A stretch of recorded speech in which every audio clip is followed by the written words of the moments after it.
오늘은 두 번째 종목인 PSK 반도체 회사죠.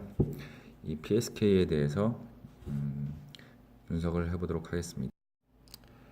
첫 동영상을 제가 지난주에 업로드를 하고 나서 유튜브에서 실제로 보았더니 가독성이 좋지 않아서 우선은 제가 이 포맷 자체를 조금 더 확장을 하였습니다. 그 부분 이해를 하여 주시기 바랍니다.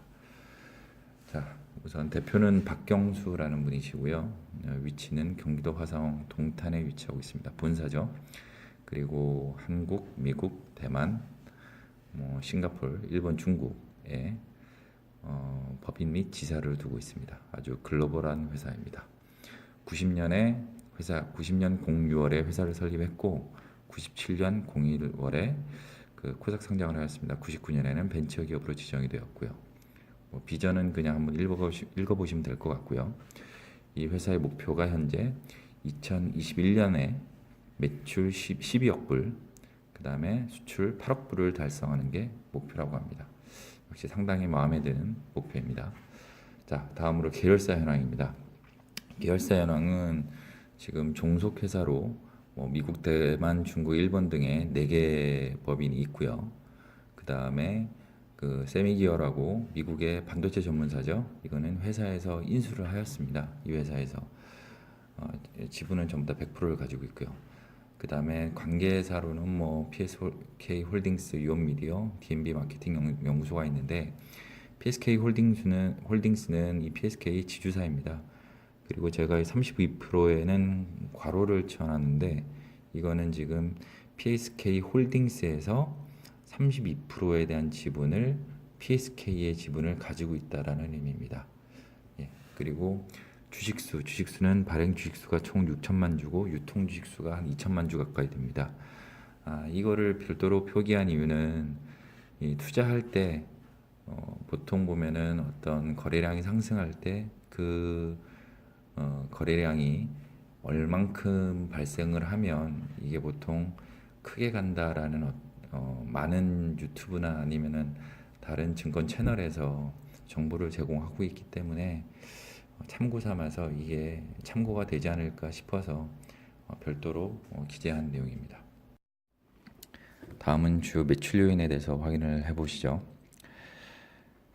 PSK는 아시다시피 반도체 장비 전문 회사입니다. 반도체 제작함에 있어서 크게 전공정과 후공정 두 가지로 나뉘고요. 전공정에는 세정, 증착, 이온 주입, 강광액 도포, 노광 식각, 감광액 제거라는 공정이 있고 후공정에는 절단하고 다이어 태치, 와이어 본딩, 성형하여 패키징하는 이런 공정으로 이루어진다고 합니다. 그 중에 PSK는 전공정의 최종 단계인 그 감광액을 제거하는 감광액 표면 처리하는 이 애셔 드라이 스트립 장비가 글로벌하게 점유율을 1위를 하고 있고요. 국내 점유도 75%에 해당한다고 합니다.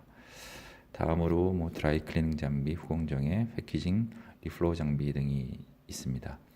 관련해서 좀 더 자세한 내용을 확인해 보고 싶으면 매체를 통해서 좀 확인을 해 보시기 바랍니다. 그리고 이런 주요 매출에 대한 강점을 굳이 뽑자면 앞에 말씀드렸지만 이 글로벌하게는 점유율을 50%를 하고 있고요. 2위 글로벌 점유회사 2위인 램리서치는 지금 한 34%까지 포인트가 벌어져서 거의 50%대 20% 정도로 차이가 난다라고 하네요. 상당하죠. 그리고 국내에서도 아까 말씀드렸듯이 75%의 점유를 하고 있고요. 그 다음으로는 전공정과 후공정 장비를 모두 생산하고 있다. 이 부분은 뭐냐면 PSK에서도 얼마 전에 뉴스로 이 발표가 되었지만 각각 전공정과 후공정 장비를 특화해서 조금 더 세밀하게 여기에 투자를 해보겠다라는 그 의지를 표명을 했었고요. 이 내용은 뭐냐면 그 한 곳에 그 집중 투자를 하지 않고 좀 다각화시켜서 매출 부분을 다각화시켜서 전문적으로 다각화시킨다라는 의미가 상당히 중요한 이슈라고 보고 있습니다. 마지막으로 국내와 해외 매출 비율이 대략 50% 선을 유지하고 있다. 국내나 국외 국제적으로 어떤 사회나 정치 경제 상황으로 어떤 여건이 변경할 수 있는데 한쪽에 매출이 치중되지 않고 매출이 발생한다라는 것은 상당히 안정적인 매출을 발생시킬 수 있다라고도 보이고, 또한 어떤 이슈가 발생을 했을 때 그거에 대한 방어도 어느 정도 가능하다라고 보고 있습니다. 그런 의미 때문에 마지막에 여기 삽입을 하였습니다. 다음으로 주요 매출처. 주요 매출처는 국내 반도체 전문 그 제작사들이죠. 삼성전자, 하이닉스, 그다음에 SK 하이닉스, 동바이텍 등이 있고요. 그리고 해외에서는 그 미국의 낸드사, 그다음에 파운드리사.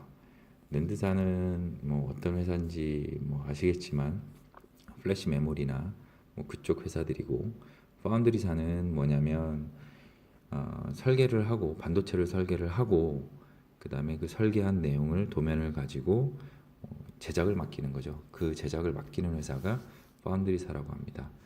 이 파운드리사 중에 큰 회사들은 TSMC, SMIC, 글로벌 파운드리, DB 파이텍 등이 있는데 이런 회사들에도 아마 매출이 발생을 할 거라고 보고 있고요. 그 다음에 중국에는 크게 아주 대규모 메모리 반도체사 세 군데, 그 다음에 대만, 일본에는 신규 고객이 유치되고 있다라고 합니다. 자, 이 관련해서 이슈 사항은 뭐냐면 그 삼성전자나 SK 하이닉스에서는 낸드나 D램 수요가 확장이 될 거라는 전망을 하고는 있고요. 그리고 중국에서도 신규 반도체 업체 장비 발주 규모의 수요를 상승시키겠다라는 그 리포트가 나와 있습니다. 이거는 제 의견이 아니고요. 다른 쪽에서 리포트를 확인하고 지금 여기에 기입을 한 내용입니다. 하지만 최근에 작년이죠. 작년에 각종 매체에서 모건 프리먼에서도 보고서가 나왔었고, 19년에는 반도체 산업이 아마 하향 곡선을 그리게 될 것이다. 그렇다 하더라도 아시겠지만 향후에 이 반도체라는 부분이 절대 무시 못할 부분이고, 그리고 이제 삼성에서 자동차 분야에 또 자동차 산업에서의 반도체 부분을 확장시킨다라는 그냥 뉴스도 나왔었고요. 이 부분에 대해서는 굳이 그렇게 나쁜 어떤 그 시각으로만 바라보지 않는 것이 좋지 않을까라는 개인적인 생각입니다. 이상입니다. 다음으로 제가 제일 중요하게 생각하는 종목 선정 시 가장 중요하게 생각하는 그 재무 분석 내용입니다. 자, 우선 매출액을 보시면 매출액은 그 상승률이 어마어마하게 늘고 있습니다. 영업이익도 마찬가지고 당기순이익도 마찬가지고, 단지 시가총액만 엄청나게 빠졌죠. 17년 대비해서 거의 반토막이 난 상태입니다. 그리고 제가 그 전 동영상에서도 언급드렸듯이 가장 중요하게 생각하는 시총 대비 수익률, 영업이익률과 시총 대비 당기순이익률, 그 다음에 유보비율, 이 세 가지죠. 이 세 가지를 가장 중요하게 생각하는 이유는 어차피 투자를 위해서, 그 개인의 투자를 위해서 제가 정보를 제공해 드리는데, 그 정보 제공할 때 이것이 현재 얼만큼 평가를 받고 있느냐를 판단하려고 하면 이 세 가지가 가장 중요하다라고 생각해서 말씀을 다시 한번 강조를 드리는 거고요. 자, 이제 보시면 시총 대비 수익률 중에 영업이익률을 보면 0.3% 늘어나고 1.9% 늘어나고 23.3포인트가 늘어나고, 그 다음에 시총 대비 당기 수익률도 지금 상당히 늘고 있죠. 이 이유가 제가 생각하기에 회사는 이 시총 대비 수익률 자체가 크게 늘거나 크게 줄면은 안 된다라고 판단이 됩니다. 왜냐하면 원가율 자체가 엄청나게 좋아지지 않는 이상은, 회사의 원가율 자체가 엄청나게 좋아지지 않는 그 상황에서는 비슷하게 나와야 하는데, 이게 이렇게 늘어났던 얘기는 거꾸로 얘기를 하면 원가율은 동일하지만 회사의 원가율은 동일한데도 불구하고 이것이 이렇게 늘어난 이유는 시총이 그만큼 많이 빠졌다는 얘기죠. 그만큼 평가를 덜 받고 있다라는 의미입니다. 물론 회사가 적자를 내고 있는 회사라고 하면 이거는 굳이 보지 않아도 되는 수치이긴 한데 회사가 성장하고 있는 회사가 이런 수치를 보인다라고 하는 거는 지금 우리가 투자할 때 이제 관심을 가져야 되지 않을까라는 의미를 두고 있는 거죠. 그 다음에 유보비율은 역시 상당히 많이 늘어나고 있습니다. 자, 이로 인한 그 분석한 내용을 보면 매출은 꾸준한 증가세를 보고 있다. 그 내년도에도 지속적인 성장이 예상되고 있다라는 거고, 그 다음에 영업이익과 당기순이익 금액이 단지 늘어나는 것뿐만 아니라 매출이 늘어나면 뭐 정상적인 회사라고 그러면 당기순이익과 이익률도 동반 당기순이익의 금액도 동반 상승하는 게 맞죠. 근데 보시면 이익률도 늘어나고 있어요. 지금 표에서 보면은 16년도에 1630억을 하다가 253억의 영업이익률을 냈다라는 거는 약 15% 정도의 이익률을 낸 의미인데, 지금 보면 3,400억을 하고 있다가 860억, 18년도 예상이죠. 이거는 지금 20%가 넘어가는 이익률이죠. 이익률 자체가 높아지고 있다는 것은 원가율이 좋아지고 있다는 의미를 표현하는 거기 때문에 상당히 좋은 의미가 아닐까라고 판단을 하고 있습니다. 자, 마지막으로 현금 유보 비율, 이거는 제가 늘어난다고 꼭 좋지 않은 거라고 전에 말씀드리긴 했는데, 이 회사 역시 지금 올해 예상되는 그 매출이 3천억인데 3천억을 상회하고 있는데, 이게 지금 이미 그 회사에서 보유한 이 캐파가 4천억이라고 예상을 한다라고 하면 현재로서는 설비 투자가 충분히 되었다라는 생각이 들고요. 이게 매출이 추가적으로 내년에 또 큰 폭으로 성장을 한다라고 하면 이제 이때부터 신규 설비 투자가 또 고려가 되어야 되지 않나라는 생각이 듭니다. 신규 설비 투자는 이 회사의 대표가 이 회사를 안정적으로 유지하겠다 아니다가 가장 중요한 판단점이 되긴 하겠지만, 매출이 그만큼 크게 발생을 한다라고 하면 어쨌든 간에 제때 만들어야죠. 물건은 제때 만들기 위해서는 어느 정도 캐파가 확보가 되어 있기 때문에 이것도 역시 19년에 좀 추이를 지켜봐야 하지 않나라는 생각이 듭니다. 마지막으로 차트 분석을 말씀드리도록 하겠습니다. 17년도에 그 엄청난 매출 상승과 함께 주가도 동반 상승을 보인 내용입니다. 또한 18년도에는 지수가 엄청나게 폭락을 하였고요.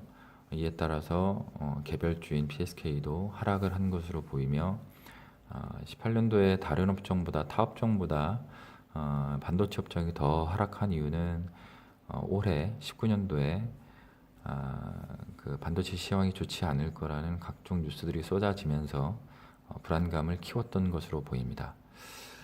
자, 그러면 이제 이 회사에 대해서 관심 종목을 둘 때라고 생각이 듭니다. 이유는 첫째로 매출이 그 상승이 예상된다라고 했는데, 그거는 그냥 15년서부터 작년까지 쭉 올랐기 때문이 아니고, 첫 장에 제가 말씀드렸듯이 그 PSK의 2021년도까지의 매출 목표가 12억 불입니다. 약 우리나라 돈으로 1억 3천억에서 4천억 가까이 되죠. 근데 현재 2018년 예상 매출이 3천억 정도라고 본다라고 하면 4배 가까운 상승입니다. 그렇기 때문에 단순히 매출 목표뿐만 아니라 지금 PSK가 가지고 있는 기술력, 그리고 현재까지 견고하게 꾸준하게 성장하고 있는 매출과 이익률들, 그런 것들을 고려해 봤을 때 이제부터는 관심 종목에 두어야 하지 않을까라는 생각이 듭니다. 그럼 매수를 언제 해야 하느냐? 이런 분들은 이미 그 주식을 해보신 분들은 아시겠지만, 여기 써놓았듯이 우선 이 상승세가 멈추고 바닥 확인이 완료되어야 하고, 그 다음에 이평선이 역배열이 수렴이 되고 우주선 골든 크로스가 발생하고 N자형 쌍바닥이 올라가야 되고, 얼마때 대량 매물대로 돌파해야 하고, 이런 것들도 역시 저 마찬가지로 이런 가장 기본적인 그런 지표를 가지고 저도 장기 투자를 하기 때문에 이 부분은 반드시 지켜서 투자를 하여야 된다고 생각합니다. 자, 이상입니다. 자, 오늘도 무사히 마무리가 되었습니다. 끝까지 들어주셔서 감사합니다.